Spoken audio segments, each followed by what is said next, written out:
এখন কি কাটবেন? লাউ শাক কাটবো। বাবা শাক কাটি কাটার মনে কাটার নেই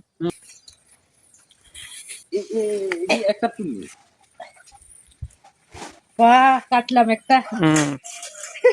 কত লম্বা আর কাট আর লাগবে নি? আরেকটা কাটো। না না আরেকটা কাটো।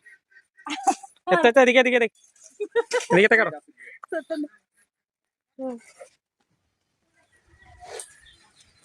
বাহ আরেকটা কেটে নিলাম দুইটা।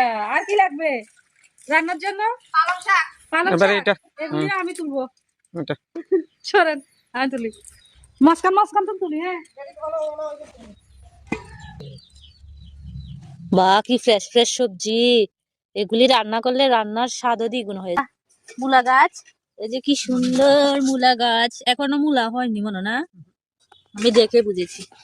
আর এই যে লাল শাক কি সুন্দর, এখানে পালং শাক, মরিচ গাছ আমিও লাগাইছি, কুমড়া, মিষ্টি কুমড়া, এই যে পামকিন, আমার কুমড়া একটা ধরছে তো, ওই যে ছোট একটা কুমড়া দেখা যাচ্ছে, এই যে আলু মাটির সঙ্গে কথা বলছে বলে।